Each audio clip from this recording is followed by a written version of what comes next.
ಓಂ ಗಂ ಗಣಪತಯೇ ನಮಃ. ಹಾಯ್ ಹಲೋ ನಮಸ್ಕಾರ. Welcome to spiritual vibes YouTube channel. ವೈದಿಕ ಜ್ಯೋತಿಷ್ಯ ಶಾಸ್ತ್ರದ ಪ್ರಕಾರ ಗುರು ಮತ್ತು ಚಂದ್ರನ ಸಂಯೋಗವು ಈ ವರ್ಷ ವಸಂತ ಪಂಚಮಿಯಂದು ಪ್ರಬಲ ಗಜಕೇಸರಿ ರಾಜಯೋಗವನ್ನು ಸೃಷ್ಟಿಸುತ್ತದೆ. ಇದು ಈ 3 ರಾಶಿಗಳ ಅದೃಷ್ಟವನ್ನು ಬದಲಾಯಿಸಲಿದೆ ಹಾಗೂ ಇವರಿಗೆ ಸರಸ್ವತಿ ದೇವಿಯ ವಿಶೇಷ ಆಶೀರ್ವಾದದಿಂದ ಪ್ರತಿಯೊಂದು ಕ್ಷೇತ್ರದಲ್ಲೂ ಯಶಸ್ಸು ದೊರೆಯುತ್ತದೆ. ಆ ಅದೃಷ್ಟ ರಾಶಿಗಳ ಬಗ್ಗೆ ಈ ವಿಡಿಯೋದಲ್ಲಿ ತಿಳಿಯೋಣ. ಹಿಂದೂ ಧರ್ಮದಲ್ಲಿ ವಸಂತ ಪಂಚಮಿ ಹಬ್ಬವನ್ನು ಬಹಳ ವಿಶೇಷವೆಂದು ಪರಿಗಣಿಸಲಾಗುತ್ತದೆ. ಈ ದಿನವನ್ನು ಶುಭ ಸಮಯಗಳಲ್ಲಿ ಒಂದು ಎಂದು ಪರಿಗಣಿಸಲಾಗುತ್ತದೆ. ಪ್ರತಿ ವರ್ಷ ಮಾಘ ಮಾಸದ ಶುಕ್ಲ ಪಕ್ಷದ 5ನೇ ದಿನದಂದು ವಸಂತ ಪಂಚಮಿಯನ್ನು ಆಚರಿಸಲಾಗುತ್ತದೆ. ಈ ದಿನದಂದು ಸರಸ್ವತಿ ದೇವಿಯನ್ನು ಪೂಜಿಸುವುದರ ಜೊತೆಗೆ ಶುಭ ಮತ್ತು ಶುಭ ಕಾರ್ಯಗಳನ್ನು ಮಾಡುವುದು ಪ್ರಯೋಜನಕಾರಿ ಎಂದು ಪರಿಗಣಿಸಲಾಗುತ್ತದೆ. ಈ ವರ್ಷ ಜನವರಿ 23ರ ಶುಕ್ರವಾರದಂದು ಅಂದರೆ ಇವತ್ತು ವಸಂತ ಪಂಚಮಿಯನ್ನು ಆಚರಿಸಲಾಗುತ್ತಿದೆ. ವೈದಿಕ ಜ್ಯೋತಿಷ್ಯದ ಪ್ರಕಾರ ಈ ವರ್ಷ ವಸಂತ ಪಂಚಮಿಯಂದು ಹಲವಾರು ಶುಭ ಯೋಗಗಳು ರೂಪುಗೊಳ್ಳುತ್ತಿವೆ. ಅದೇ ರೀತಿ ಗುರು ಮತ್ತು ಚಂದ್ರನ ಸಂಯೋಗವು ಪ್ರಬಲವಾದ ಗಜಕೇಸರಿ ರಾಜಯೋಗವನ್ನು ಸೃಷ್ಟಿಸಲಿದೆ. ಇದು ಈ 3 ರಾಶಿಚಕ್ರ ಚಿಹ್ನೆಗಳ ಜನರಿಗೆ ಅದೃಷ್ಟವನ್ನು ತರಬಹುದು. ಹೀಗಾಗಿ ವಸಂತ ಪಂಚಮಿಯಂದು ಯಾವ ರಾಶಿಗಳ ಅದೃಷ್ಟ ಬದಲಾಗಬಹುದು ಎಂಬುದನ್ನು ತಿಳಿಯೋಣ. ವಸಂತ ಪಂಚಮಿಯಂದು ವಿಶೇಷ ರಾಜಯೋಗ. ವೈದಿಕ ಜ್ಯೋತಿಷ್ಯದ ಪ್ರಕಾರ ಜನವರಿ 23ರಂದು ವಸಂತ ಪಂಚಮಿಯಂದು ಚಂದ್ರನು ಮೀನರಾಶಿಗೆ ಪ್ರವೇಶಿಸುತ್ತಾನೆ ಮತ್ತು ಗುರು ಮಿಥುನ ರಾಶಿಯಲ್ಲಿ ಇರುತ್ತಾನೆ.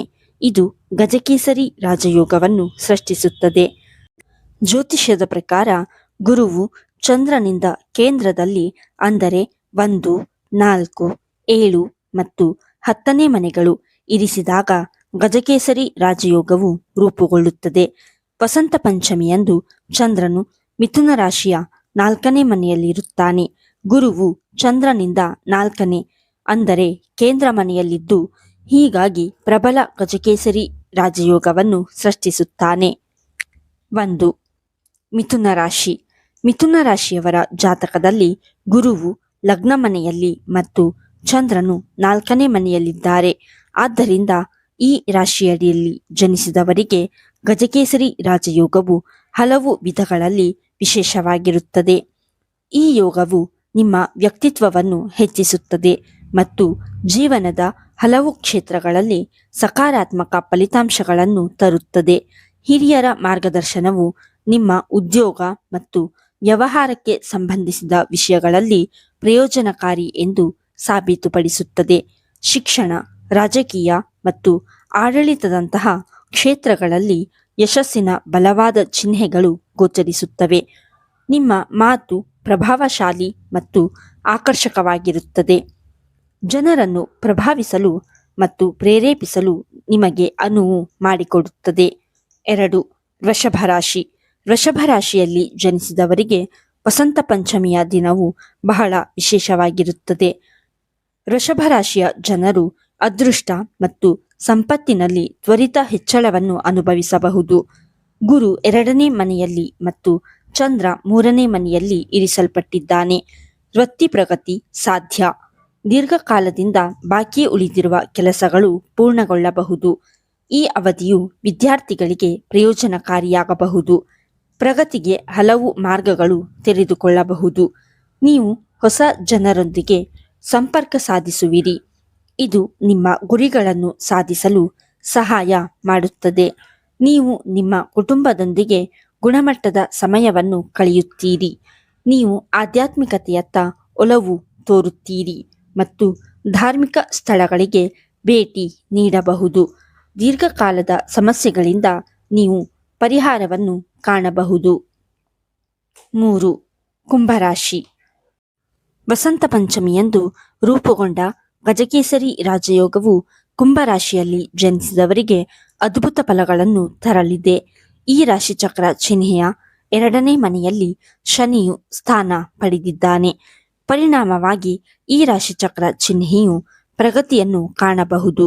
ಈ ರಾಶಿಯಲ್ಲಿ ಜನಿಸಿದವರಿಗೆ ಗುರು ಸೃಷ್ಟಿಸಿದ ಗಜಕೇಸರಿ ರಾಜಯೋಗವು ಅತ್ಯಂತ ಶುಭ ಮತ್ತು ಪ್ರಯೋಜನಕಾರಿ ಎಂದು ಸಾಬೀತುಪಡಿಸಬಹುದು.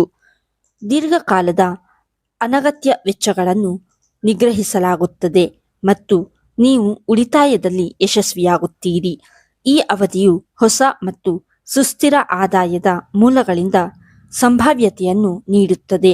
ವಿಶೇಷವಾಗಿ ಆನ್ಲೈನ್ ವ್ಯವಹಾರಗಳು ಅಥವಾ ಡಿಜಿಟಲ್ ಉದ್ಯಮಗಳು ಉತ್ತಮ ಲಾಭವನ್ನು ತರಬಹುದು.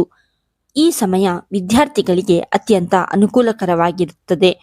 ಉನ್ನತ ಶಿಕ್ಷಣಕ್ಕೆ ಸಂಬಂಧಿಸಿದ ಕನಸುಗಳು ನನಸಾಗಬಹುದು ಮತ್ತು ನೀವು ನಿಮ್ಮ ಅಧ್ಯಯನದ ಮೇಲೆ ಕೇಂದ್ರೀಕರಿಸುತ್ತೀರಿ.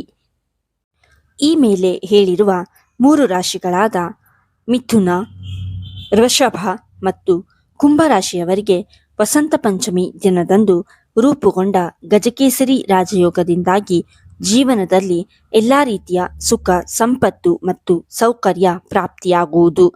ಈ ವಿಡಿಯೋ ನಿಮಗೆ ಇಷ್ಟವಾಗಿದ್ದಲ್ಲಿ ಲೈಕ್ ಮಾಡಿ, ಶೇರ್ ಮಾಡಿ ಮತ್ತು ಕಮೆಂಟ್ ಮಾಡಿ.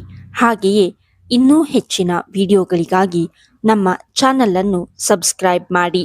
ಧನ್ಯವಾದಗಳು.